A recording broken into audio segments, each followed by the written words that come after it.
Hey guys, it's Jamie Scrimger here, second wife, stepmom of 3, and mom of 1. And you're listening to my podcast, where we talk about all things motherhood, stepmotherhood, and living a kick-ass life. If you're ready for raw and real conversations and are striving to live your very best life, then you are in the right place.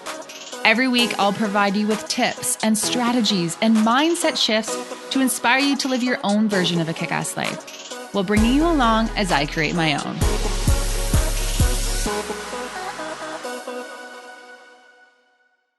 Hello. Welcome back to the podcast. So this week, I'm excited to bring you a chat with me and my good friend, Natasha Bell.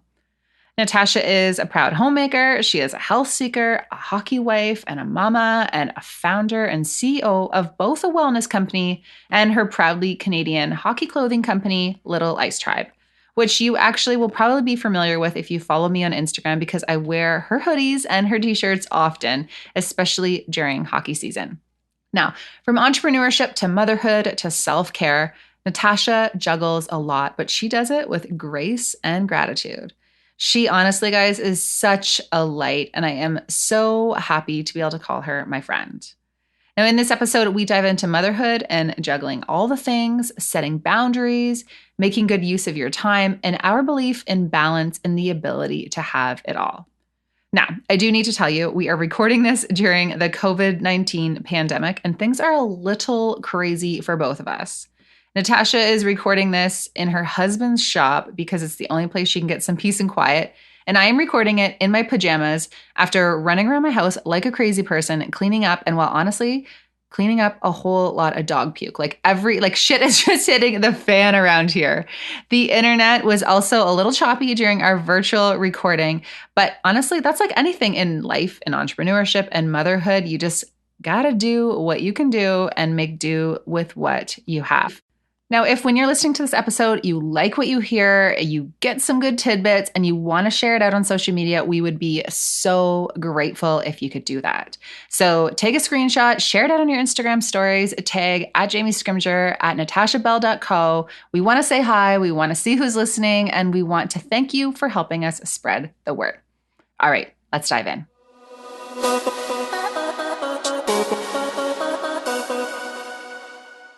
Natasha, welcome to the podcast. Thank you so much for having me, Jamie. Yeah, I'm so excited to talk to you. I feel like this has been a long time coming. We've been saying we need to get you on the podcast, and here we are making it happen in crazy, crazy times. Agreed. I'm so excited to be here.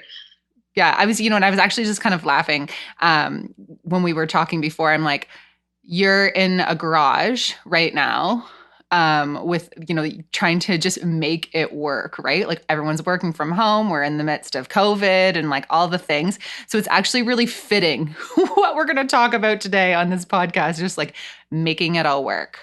Right? Like I think the theme has just been adapting, and it's a greater kind of metaphor, I guess, to life. And the perspective that this has given me, and exactly, like I'm down in my husband's man cave right now, just trying to get away from our kids and all the noise that's at our house. But I don't know. It's interesting times, and I'm just so excited we could arrange this.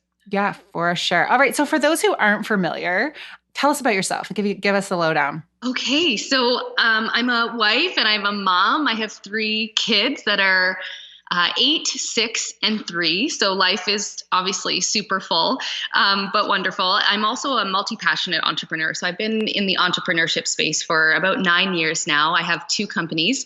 The first is natashabell.com, and it's my wellness company. So I originally went to school many eons ago now, it seems like, but for broadcast journalism. And that was where I first began my work career. And then shortly after, I met my husband. And at the time, he was a professional hockey player. And as we got to know each other and we moved in together and I started traveling with him, it became apparent that, working at a radio station or a TV station wasn't really in the cards for me. So I was given the opportunity, and I'm just so grateful for it, because 12 years ago, I got to decide what I wanted to go back to school for. So we were in Toronto at the time, and I ended up going into natural nutrition. So I went to school to become a registered holistic nutritionist. And it was completely life-changing. I mean, obviously the world that he was living in, health was, obviously so important for his work. And I had always loved sports and food. And I grew up in the country. Like I grew up just outside of Stratford. And that's how obviously I know you. But I had kind of lost touch with that. So I went back to school. And at the time then, we ended up going overseas to Switzerland, where his job took him. And at the time, I had graduated and I was just like, what am I going to do with my work? How does this work? So I started following other people's blogs and I thought to myself, well, we're living on the other side of the world. Maybe I could start a blog and maybe some of my friends, I could be their health coach, so I kind of started there. So it just has kind of, obviously snowballed. I know we're going to kind of get into entrepreneurship and chatting a bit more about that, but it just became this lifelong journey to better health. And my biggest passion, what I'm learning over the last 9 years, is really to support women as they bring awareness and intention into their health and how they show up for themselves and their family every single day. And we've had 3 kids in the process. My husband has now retired from hockey. In the meantime, I also started a hockey-inspired clothing company with one of my best friends almost 5 years ago called Little Ice Tribe. And so, there's a lot on the go. We're kind of doing a renovation right now that's been ongoing for a couple of years on our country property. So I'm just, I'm so grateful to have this simple life in the country, to have an amazing life partner and my kids, and also just work that really lights me up. So life is full and wonderful, but I'm just grateful where I'm at right now. Yeah. And, I will say you are just such a positive person too, right? Like gratitude is just something that is just so ingrained in you. And, there's a lot you could say if you wanted to be more negative, right? If you wanted to be like, oh my gosh, I have so much going on. I don't know how I'm going to do it all. My husband's sometimes on the road, you're on your own, you've got like just a lot, but you always choose to go the grateful route, which I think is so important and something that it's really easy to lose touch with, if you will. Does that make sense? Yeah, it does. And you know what? I really thank you for being so sweet. And I think I want people to know it hasn't always been that way necessarily. Like I've definitely brought awareness into that. And that's just part of the journey that I've been on is awareness. But I also just think we do have a choice every single day, what our lens is going to be and the perspective we're going to bring to things. So it's funny because, over the last the 4 years we were traveling with 2 of our kids and making cross-Atlantic trips every single year. And, I was trying to do my work on the side and support my husband. I always had people say like, how do you do that? And how are you? But I've never really known anything different since I've been with my husband. Our life has always, kind of flying by the seat of our pants. And there's no such thing as balance, I guess is what I would say is like, it's the perspective and the lens that you bring into it. And I don't know, we feel committed that we just always figure stuff out, I think when you take action in your life, no matter what way that is, whether, in the health coaching I do supporting people as they bring intentional health changes into their home, or life is full of ebbs and flows and it's never perfect. But I think if we can just honestly, exactly, be grateful, savor those mini moments and bring perspective to like the big picture at times, it really helps you deal with the hard stuff as it comes. Yeah. And that's a choice, right? Like you choose that every day. I've been at your house. We were doing a work session a couple weeks ago and your kids are really busy, just like everyone's kids, right? Like you're trying to work and there's like, a child on your lap and then there's like kids on rollerblades behind you. And like, it's not just this, serene environment where everyone is like living this like healthy, balanced, blissful life. Like it's real stuff over there too, right? But it does go back to choosing every day. Like what lens are you going to look at this from? Yeah, absolutely. And I mean, it's the reality too, that like some days are better than other days. And we do have hundreds of choices every single day. I mean, I think one of the biggest things that's come out of all of this COVID and being at home, I mean, my husband's been grounded with his work. So we're both trying to work out of similar workspaces. The kids are busy. There's the renovation that we're running. And I just, we, at the end of the day, laugh, cry sometimes, you're just like, well, that was a doozy of a day. But like every day there's an opportunity, or you have You can create moments in your day where you can like stop. I do that to myself. Sometimes I give myself a timeout and I just have to go into my bedroom or make a tea or, grab an oil or a book or something or a podcast just to like switch the vibe of the day, because you can go in this downward spiral and then start blaming and complaining and all that stuff. But at the end of the day, what does that achieve? Right? Yeah, no. And because it's just going to spiral and if you have those negative thoughts, like you can have them, but just I always say like, don't pack up and stay there, because you miss a lot of the really great things that are happening in those blissful moments, like amidst the chaos. Agreed. And I think, just being on the same page as my husband always helps. Communication with each other or having a solid group of people around you. In this time, I'm so grateful for my girlfriends and extended community of women around me. Like, we just jump onto Marco Polo and talk about our day. If you don't know Marco Polo, I get it, because it's so helpful to have when life is happening. Just having faith and a belief that life is happening for us. Like, I just really hold on tight to those ideas. Mm-hmm. No, I agree. And I'm so on the same page with that. It's like, but you do. So you have a lot on your plate. You have the kids, you have your businesses, your husband, and all that. Like, so we've said balance doesn't exist. We both, I think, are very vocal about that. But, what are your tips for getting it all done or managing all of the things? You know what? I think one of the first things, well, there's a lot of things that come to mind when you ask. I think it is really obviously having a strong mindset. And communication with whoever you're doing this with is really important. I'm so grateful to have such a solid, since we've moved home full time, to have like an amazing village around me of family and friends.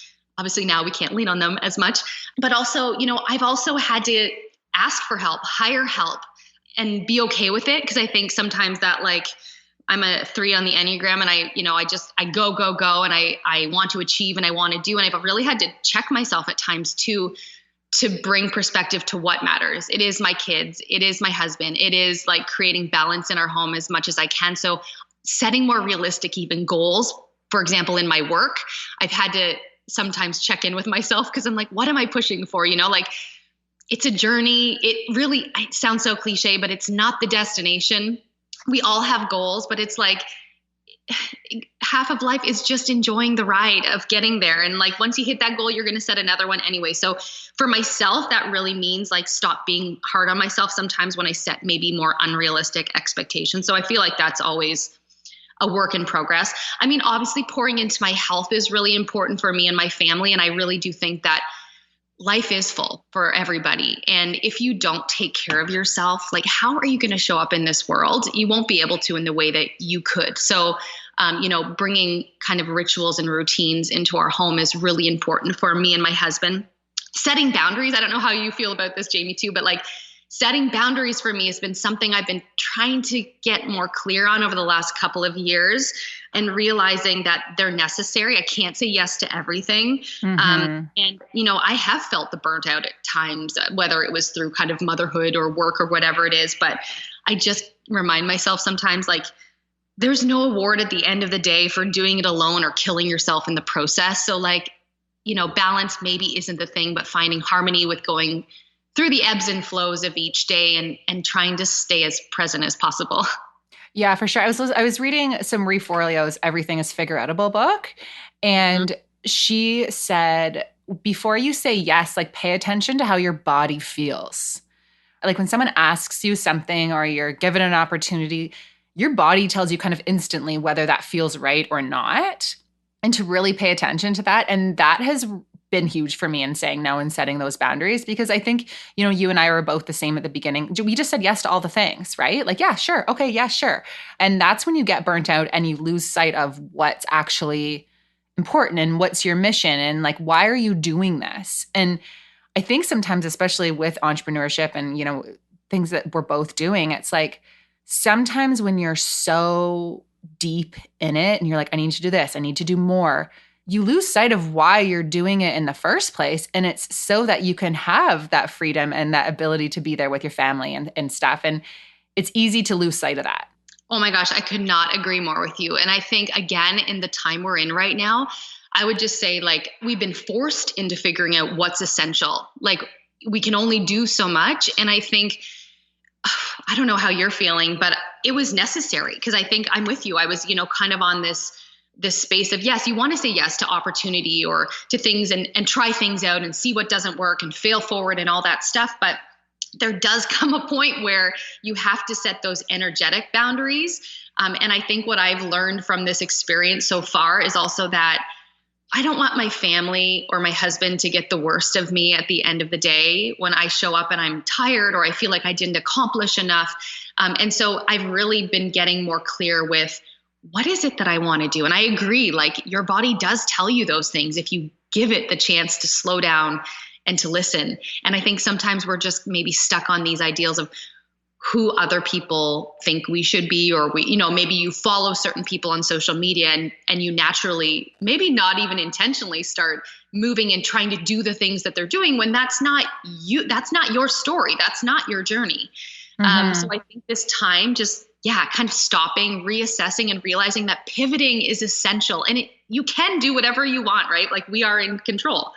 Yeah, for sure. And it's funny you said that because I was listening to a podcast yesterday of someone I really admire and I listen to her and I follow her, and she was talking about how she doesn't hire help and she doesn't want to outsource things because she wants to be that mom and she wants to, do all of the things and run the business, and that's important to her. And for a moment I felt guilty because I will, we do have a house cleaner. We have someone come in and she helps clean the house, and I'm hiring help with my business so that I can be more present with my family. And, there are times when I will outsource food and things like that whenever I can so that I can protect my yeses and just, decide where I want to put my time and energy. And I know you do that too. You're like, okay, if I can outsource something and free up some time so that I can spend it doing what I really love and like really what is my time worth? Yes. That made me feel bad though. And it's so easy to get caught up in what everyone else thinks you should do or what's the right way to manage your family. And it's like, no. I'm better when I outsource. I guess that works better for me, right? Oh my gosh, absolutely. And I think it is easy. And I think if we all just have a little more of like a critical thinking filter on and not just accepting everything as truth for us, I think that would go a long way. And I'm trying to get better at that myself too. Because I love being inspired by other people in various, aspects of my life, especially business, but you do have to check it too and just see like, is this for me? Is this not for me? What feels right for my family? What works for us? And just trust that you're doing what is best for yourself. And then again, pivot if it's not working, try new things once in a while. But I agree. It's like everybody is on such a unique journey that we really need to be better at not taking on other people's stories as our own. Yeah, absolutely.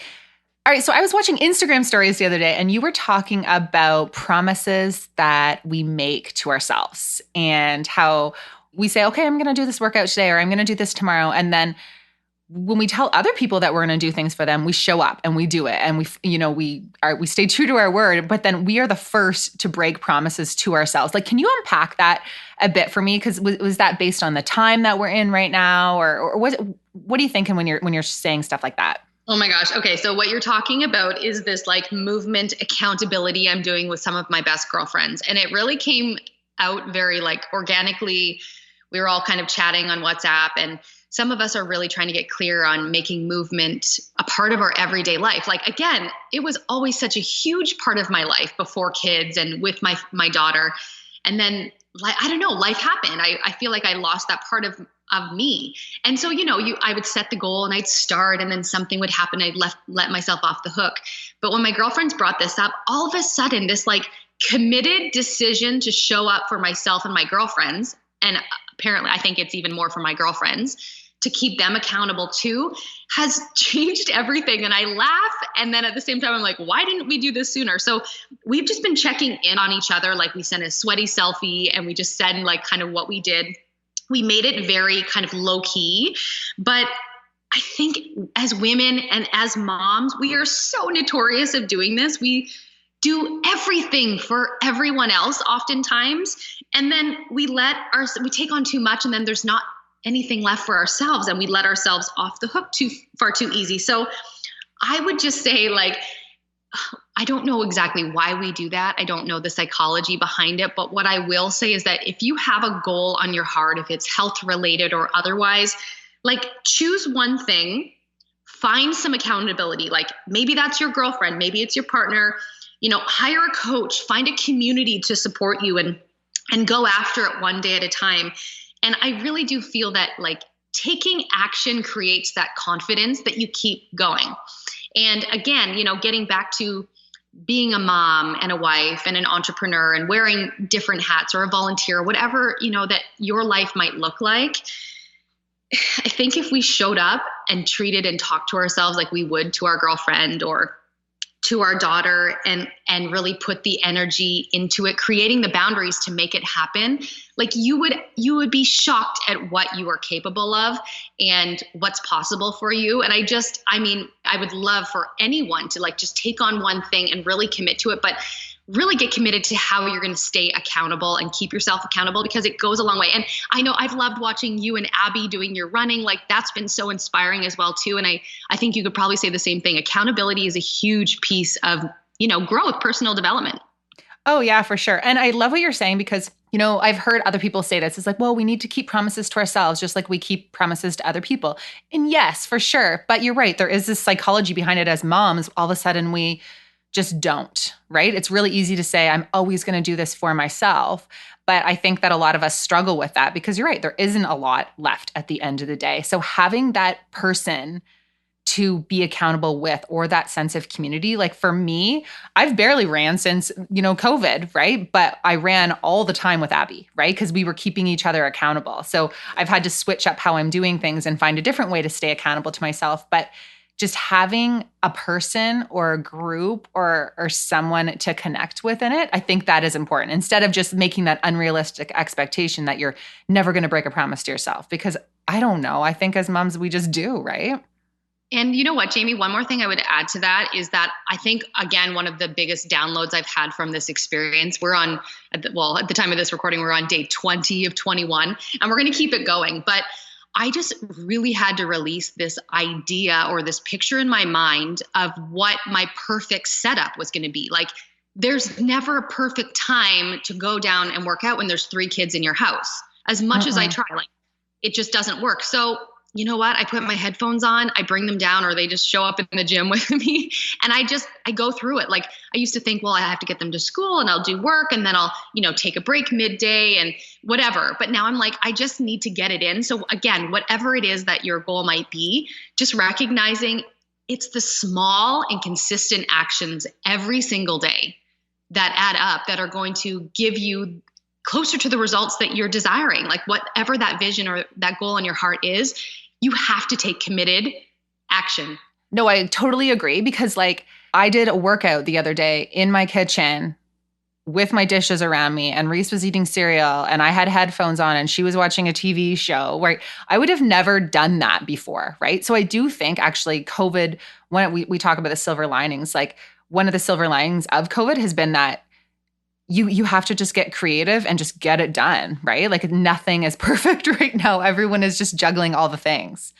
I agree. I hope we can all take that moving forward. Like I think it's that idea that there is no perfect setup. There's no perfect time to do whatever the thing is for you.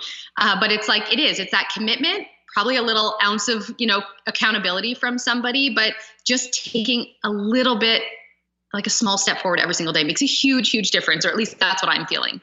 Yeah. And you know what? I'm actually thinking back to like the fact that you're sitting in your husband's man cave garage right now, like recording this podcast, right? Like that's not the perfect podcast setup. That's not how you envisioned doing, podcasts or interviews on your entrepreneurship journey. But it's like, it doesn't look the way that we think it's going to look. Nothing does. I totally agree. And I think again, it's easy to have those ideas of how exactly what other, maybe what other people do or what their setup is or whatever, like it would be easy to get into your head.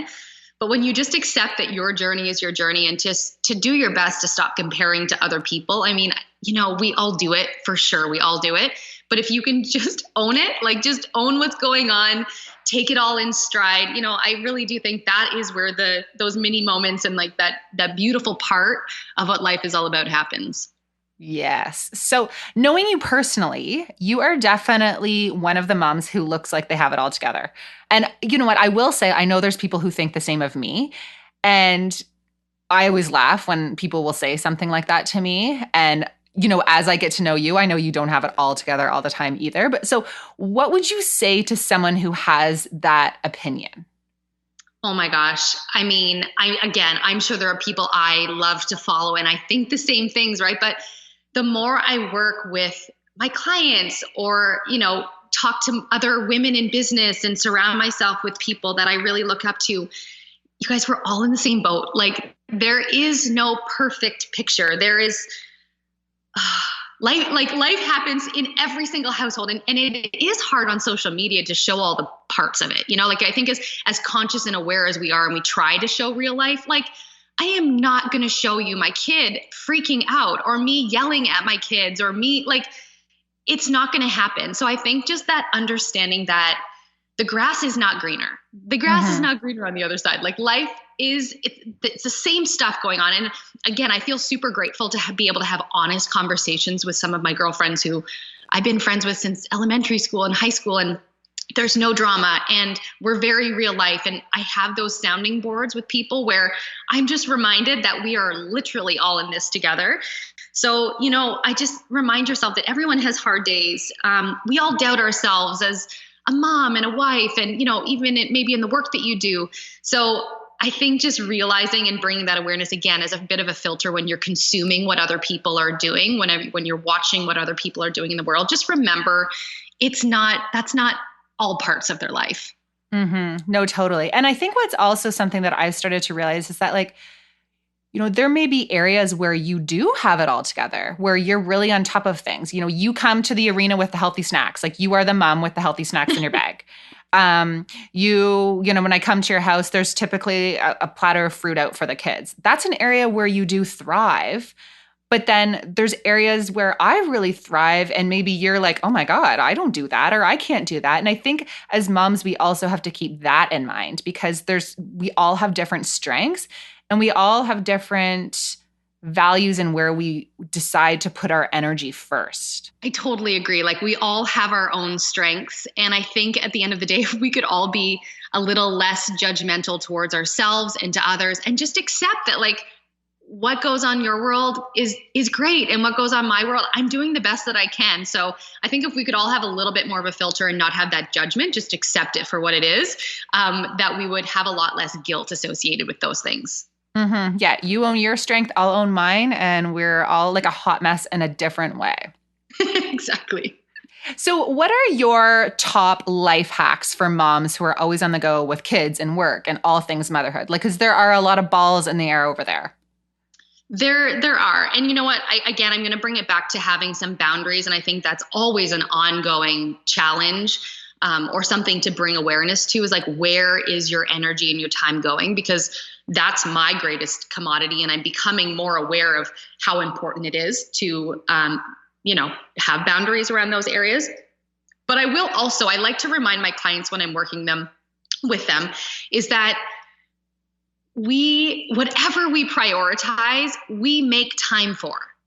So if prioritizing, 3 hours watching Netflix at night is your priority, that's fine. Like, again, I'm not going to judge you, but then don't come to me and say that you don't have time to make, a healthy food for your family or prioritize yourself and, get some movement in or whatever that is for you, or do a bit of that side hustle, something that you're really passionate about on the side, because there is always time for what we want to prioritize when we really look at where our time and energy is going.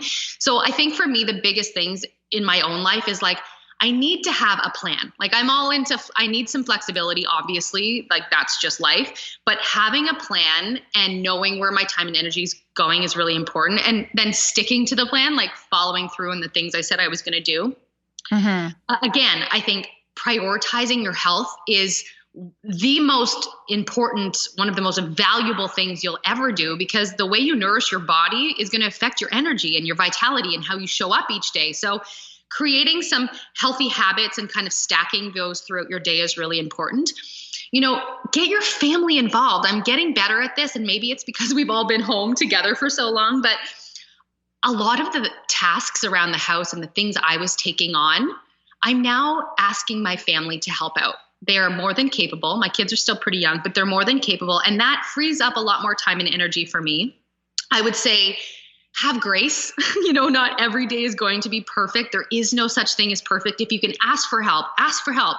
If you can hire help, do it, and maybe hiring help is going to look different for everyone if you're able to do that, or get creative with some moms like that you love. And maybe you could share, once again, we can all hang out again, but maybe it's childcare, like sharing some time with that so that you can have some time for yourself, or whatever it is that you need to bring energy into. There are ways to get creative to do it.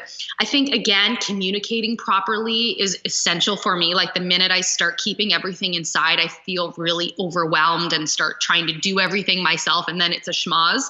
Mm-hmm. So proper communication with your partner or the people you work with or your friends or whatever it is, like I think just not layering that stuff inside for me is really, really important. What else? I would say be realistic in your expectations of what you put on yourself. I mean, I love a good list. But I was realizing I was feeling every day at the end of the day before I'm going to bed that I still didn't accomplish or do enough, which ultimately then shows us that we feel like we're not doing enough or not showing up enough. So for me, I'm just trying to be more realistic in the expectations I'm doing, things around the house, things with my kids, things in my work, because when I don't do that the right way, overwhelm sets in. And again, I just try to keep perspective now on what's important. What am I going to look back at the end of my life? Like, what legacy am I living out right now? Like, what am I showing my kids? So for me, that's where a lot of this pivot and just like focusing on what's essential right now has been really refreshing, because I think we could all take a little bit of time to do that and really focus in on what's important so that we can show up in this world in the way that we want to. Yeah, I love all of that. And two things that popped into my head when you were saying that. The first was when you're talking about the to-do list, something I found, I think it was off Jenna Kutcher's podcast, or I read it somewhere, but what's your big three? Like the three things that you want to get done today. Instead of having this big ass list of things that you're never going to get all done, like it's not going to happen. At the end of the day, what are the three things that you want? God. Yes. And I totally do that too. I do 3 things for my personal life and I do 3 things for work. And I am not allowed to go to the other items on my list if I have extras, that unless I've got those things done. And if you're like me too, right? Some of those lists, like you just carry things over to the next list. You're like, oh, maybe tomorrow. Like errands and like picking things up. Oh my gosh. Or even just the things you can actually do. Like if you can do it today, just do it. Like, or if it takes you longer to write it on your to-do list, just pick up the phone and make the call, Oh my gosh. Yeah. I sometimes say to my husband, I'm like, I think you've spent more time avoiding that than it would take to actually do it. And we both do it, but it's nice to like call each other out and be like, just freaking do it. Exactly. I think, realistic expectations on ourselves. And it just is so much better for everyone in your household when you're more realistic about those things. Agreed. All right. So before we wrap up, Natasha, tell us about what you've got going on to help women thrive. Oh my gosh. Well, thrive has been a word that has really just been on my heart over the last 7 years. And again, it's my belief that we can all prioritize ourselves a little bit more. This world needs you and your gifts, and I love showing women how to do that. So I have a membership space. It's currently, there's a wait list for it, and we're going to reopen it here shortly. But my desire is just to give women the tools, the resources, the coaching, so that they can look after themselves and their family, bring more health inside, and really live their life with more intention and purpose. So I love supporting women in that area. Health coaching, I still do that once in a while. I just love getting groups of women together and, supporting each other. It's just really on my heart to lift women up. So you can find me. I love sharing all these like health tips and hacks and tricks over on my social media and my blog. So I'd love to connect with some of you there. Well, thank you so much, Natasha. I think this is going to be of huge value I think it doesn't matter if you're an entrepreneur, it doesn't matter what you have going on in your life, because everyone has all the things going on in their life, right? Like there's so many things happening in all of our lives right now. And it's about prioritizing yourself, keeping priorities, setting those boundaries. And definitely thank you for all the value you're bringing to my people. Thank you so much for having me, Jamie. All right. And I'm going to link all of your links and everything about Natasha Little Ice Tribe and all of that in the show notes below. So definitely, guys, be sure to check her out. Okay, guys, if you like this podcast, please do me a little favor. Take a second and subscribe on iTunes, and then screenshot this podcast, give it a share in social media, and tell your friends what you think. And hey, don't forget to tag me so that I can thank you for helping me spread the word. Thanks so much, and I will talk to you next week.